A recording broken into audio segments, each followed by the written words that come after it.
Bismillahirrahmanirrahim. Assalamualaikum warahmatullahi wabarakatuh. Alhamdulillahilladzi hadana lihada wa ma kunna linahtadiya laula an hadanallah. Bapak-bapak dan ibu-ibu yang kami hormati, pada kesempatan kali ini saya akan mencoba untuk memberikan tutorial tentang bagaimana mengisi SKP periode 1 Juni 2021 sampai dengan 31 Mei 2022. Pada kali ini tahapan untuk mengisi SKP itu sudah terintegrasi dengan SIM yang lainnya. Sebagai contoh, kalau tahun lalu kita masih menggunakan SKP hanya mengisi di kepegawaian. Nah, sekarang kita akan mengisi kolaborasi dengan LRI, LPPI. Nah, tahapan awal untuk kita bisa mengisi SKP maka adalah kita buka dulu laman kepegawaian UMI SID. Maka kita klik aplikasi kepegawaian. Nah, kemudian masukkan login Bapak Ibu yang sudah dimiliki, maka kita klik login saja. Nah, SKP ini berada di portfolio Jadi di sini, nanti di sini ada 3 tipe untuk SKP. Yang pertama adalah studi lanjut, yang kedua dosen biasa, dan yang ketiga adalah bagi mereka yang menduduki jabatan struktural di UMY. Bagi yang sedang studi lanjut, maka nanti akan di plotting oleh SDM studi lanjut seperti ini Nah, kemudian tinggal tambah data Jadi mereka yang kemudian sudah lanjut tinggal aja tambah data, maka kemudian tahapan studi semesternya dan bukti dokumen update sudah Itu berarti Bapak Ibu yang sudah lanjut harus mengisi studi lanjut dan tidak boleh nol. Ini harus diisi dengan bukti tanda tangan atau dari bukti yang menguatkan dari perguruan tinggi yang Bapak Ibu tempuh Ini kalau kemudian selanjut setelah ini keisi, baru Bapak Ibu boleh mengisi tahapan selanjutnya, yaitu adalah AIK, kemudian tugas utama, dan penunjang Ini kita update saja Nah, bagi dosen biasa, maka ini ada AIK. Jadi AIK ini ada itemnya, ada refreshing AIK, hafalan surat, pengembangan ekonomi umat, pengajian dan atau tujuan kerja, keterlibatan sebagai pengurus dalam persyarikatan, dan keterlibatan di luar persyarikatan. Untuk refreshing, maka datanya akan diinjek. Jadi Bapak Ibu yang telah mengikuti refreshing AIK itu ada 3 macam, yaitu adalah pengajian Ramadan, kemudian Syawalan, dan kemudian refleksi miladnya. Ini jadi kalau kemudian Bapak Ibu isi, itu akan diinjek. Jadi Bapak Ibu tidak perlu mengisi di sini, tapi cukup hadir dan kemudian mengisi my agenda Jadi pastikan kehadiran Bapak Ibu itu adalah kalau check-in adalah berhasil. Selanjutnya untuk AIK ini, jadi selanjutnya untuk AIK kita bisa klik Untuk AIK ini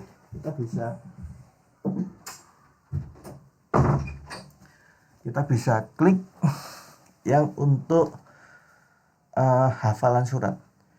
Sama juga dengan hafalan surat nanti ini akan diinjek oleh LPPI. Bagi Bapak Ibu yang sudah hafal 13 surat, maka tinggal diinjek. Tapi bagi Bapak Ibu yang kemarin belum hafal 13 surat, bisa remedi di LPPI. Selanjutnya untuk AIK adalah pengembangan ekonomi umat.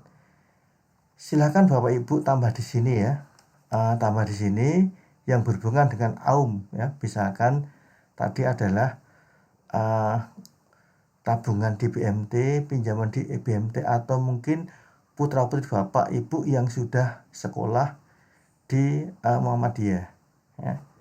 Selanjutnya kita kemudian pengajian dan tadarus ya. Jadi ini berhubungan dengan unit kerja. Jadi silakan nanti di sini Bapak Ibu pilih tambah data ya. Jadi silakan nanti diupload di sini ya, tambah data untuk pengajian dan tadarus di unit kerja. Selanjutnya untuk AIK ada kemudian keterlibatan sebagai pengurus. Silakan Bapak Ibu sini isi ya. Jadi kalau jadi pengurus tinggal tambah data, maka pilihannya nanti kegiatan diisi, nanti pilihannya ini ada tingkatannya, apakah PCM, PDM, PP, PPA, PRM, dan PWM ya. Selanjutnya untuk AIK adalah keterlibatan di luar persyarikatan. Ini juga sama, tambah data, misalkan tadi di sini ya, kegiatannya apa, periode tanggalnya, kemudian peran ya, dan kemudian upload dokumen ya, itu di sini. Bapak Ibu wajib untuk mengisi AIK, dan AIK ini tidak boleh total nilainya adalah kosong. Jadi tidak boleh ini ya, tidak boleh ada nilai kosong ya. Nah kemudian kita sekarang masuk ke tugas utama, kita klik. Nah, ini akan masuk, akan berhubungan dengan Simlitatmas. Silakan isi username dan passwordnya, dan kemudian ini kita jumlah 7. Oke.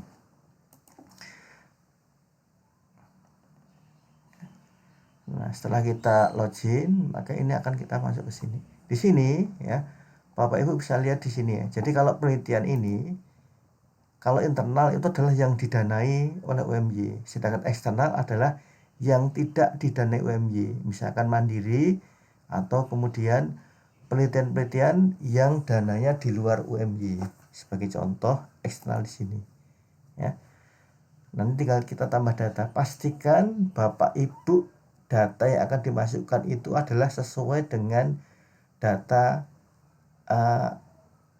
ini ya, yang ada di Java. Sehingga kalau di Java tidak ada, berarti item yang Bapak Ibu masukkan tidak akan ada nilainya ya.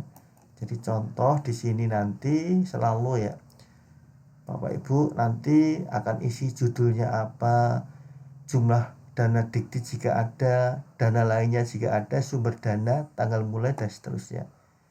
Nah, kalau sudah diklik, maka kemudian bukti dokumen bisa dimasukkan dari sini. Nanti akan muncul ya. Jadi kalau nanti kemudian sudah dimasukkan, nanti akan muncul. Bagi contoh seperti ini. Ini kalau nanti ini kita klik di sini, ini akan muncul untuk upload bukti dokumen. Kalau ini kan tidak ada bukti dokumen, hanya URL. Kalau udah tersimpan, misalkan kita pilih ini aja ya. Kita masukkan sembarangan ya, X ini. Kemudian tanggalnya, jumlah dananya katakanlah tadi kita 1 juta, 1, 2 ini. Kemudian sumber dana ini kalau mandiri ya terus mandiri saja. Kemudian tanggal mulainya kita pilih ini, tanggal selesainya ini ya, di sini.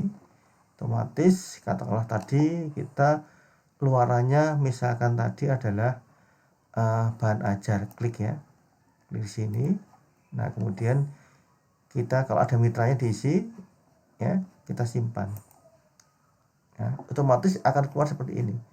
Maka kemudian kalau dokumen ingin dimasukkan, klik di sini saja, nanti kita masukkan ya, ini detailnya, ini tim penelitinya ya, ketuanya siapa, bla bla. Kemudian kalau ada dari luar, bukti dokumen itu di sini, tinggal kita tambah data ya. Misalkan tadi adalah bukti ya, dokumen penelitian yang kemudian kedua surat tugas ya. Yang kemudian kalau itu kemudian berhubungan dengan diseminasi adalah sertifikat atau yang kemudian kita sebut bukti ya, bukti bahwa kita sudah melaksanakan diseminasi ya. Ini kalau dananya eksternal ya. Ini kalau kita menggunakan eksternal ya. Oke, selanjutnya kemudian ya, kita gunakan lagi ini, misalkan tadi kita masuk ke pengabdian. Pengabdian juga sama ya, kalau kemudian di luar dari LPM pendanaannya kita bisa gunakan eksternalnya. Nah, nanti kita lihat di sini, kita tinggal tambah data. Jadi nanti sama ya, kalau kemudian kita udah isi, kita ingin menambahkan bukti dokumen, cukup dari sini kita tambah dokumennya, kita akan muncul ya dokumen ya. Nah, selanjutnya kalau kemudian penelitian atau pengabdian sudah dipublikasikan, maka tempatnya adalah di publikasi. Sini tinggal kita daftar publikasi, kita tambah ya, kita tambah data ya di sini. Nah, kita tuliskan jenisnya, apakah itu lanjutan dari internal ya, atau itu kemudian penelitian eksternal atau pengabdian internal atau pengabdian eksternal, dan judulnya apa, judulnya dan seterusnya ya. Kita isi semuanya ini ya. Setelah kita isi, kita simpan ya, maka bukti juga sama, kita uploadnya di sini, bukti dokumen, masukkan ke dokumen itu di sini ya, bukti dokumennya ini ya. Ya, dan terakhir itu adalah untuk bidang buku ya. Buku sini kita juga bisa kita gunakan buku yang jika didanai internal, maka itu tugas LRI untuk upload. Tapi kalau kemudian eksternal, kita cukup klik eksternal, kemudian akan muncul tambah data ya. Kita isi sama tadi semua. Nah, tinggal jumlah dana, bulan terbit dan seterusnya ya. Nanti kemudian kita tinggal di sini kategori bukunya ya. Ini ya, ada buku ajar, book chapter. Mohon maaf, nanti ini kita akan tambahkan untuk ini ya, untuk modul diktat ini belum masuk ya, tapi insya Allah cepatnya akan kita masukkan ke sini ya. Nah, itulah yang kemudian tugas utama. Jadi kalau nanti Bapak Ibu lihat tugas utama ini kan dibagi ya, dibagi ada bidang penelitian ya, dan publikasi biasanya, atau pengabdian juga ada publikasinya, dan terakhir adalah bagian pengajaran, ini adalah berhubungan dengan buku ajar ya. Nah, kemudian setelah Bapak isi ini, maka kemudian untuk penunjang itu bisa kita isi di sini ya. Kita kembali dulu ya, kita kembali ke pegawaian kita ya, atau kita kembali ke kepegawaian ya, ke pegawaian. Nah, ini kita isinya di sini untuk kegiatan tambahan. Organisasi profesi, silahkan klik, kemudian tambah data. Tambah data, isi di sini ya. Kemudian bukti dokumen wajib dimasukkan. Ya. Selanjutnya adalah portfolio. Ini ada tambahan, ada pengelolaan jurnal, klik sini, silahkan diisi, kemudian tambah data. Di sini ada perannya, ada editor, ada reviewer ya. Bukti dokumen adalah sebagai sangat menentukan karya itu akan kita nilai, sehingga kalau tidak ada dokumen dianggap nilainya adalah 0. Selanjutnya untuk kegiatan tambahan lagi adalah ada yang kemudian penghargaan.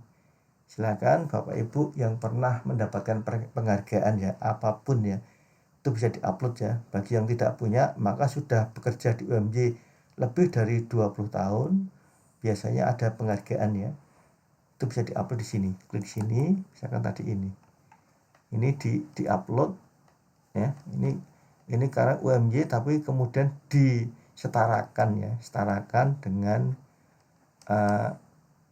Java, sehingga keluarnya adalah pemerintah RI. Ini kalau kita klik bukti dokumennya adalah bukti dokumen penghargaan dari UMY. Lanjut, kemudian untuk kegiatan tambahan maka ada yang kemudian kegiatan ini ya, ini sudah cukup ya. Kalau nanti Bapak Ibu isi sudah tambahan bisa organisasi profesi, pengelola jurnal, penghargaan ya, itu sudah bisa kita gunakan. Setelah Bapak Ibu isi, maka Bapak Ibu bisa lihat di sini. Tapi ini ya, khusus untuk yang penunjang sama AIK itu sudah bisa dilihat nilainya. Untuk AIK ini sudah dapat dilihat nilainya. Kemudian untuk penunjang sebagian akan masuk ke sini. Tapi yang berhubungan dengan Mas itu menunggu dulu. Menunggu di-approve oleh LRI dan oleh LPM. Apakah data yang diupload Bapak Ibu itu sudah valid? Jika sudah diklik oleh LRI maupun oleh LPM, maka otomatis akan ketarik ke sini. Ya, akan ketarik di ini ya. Jadi Bapak Ibu kalau nanti ngisi lihat apakah kegiatan yang Bapak Ibu ajukan itu ada di sini. Kalau ada di sini berarti kegiatan Bapak Ibu dapat diajukan untuk penilaian. Tapi kalau tidak ada ya kira-kira bagaimana kegiatan Ibu bisa ini ya bisa menempel di ini ya di Java ini ya. Sebagai contoh kalau misalkan ada memberikan pelatihan, itu bisa masuk ke pengabdian. Andai kata kemudian ada surat tugasnya, ada kemudian materinya, ada penugasan dari prodi ya. Ya kalau ada sertifikatnya tambah bagus ya. Itu kemudian akan diakui sebagai bidang D. Bidang D itu apa? Adalah bidang pengabdian, itu memberi pelatihan. Demikian Bapak Ibu semua, mudah-mudahan bermanfaat. Kurang lebih maaf. Assalamualaikum warahmatullahi wabarakatuh.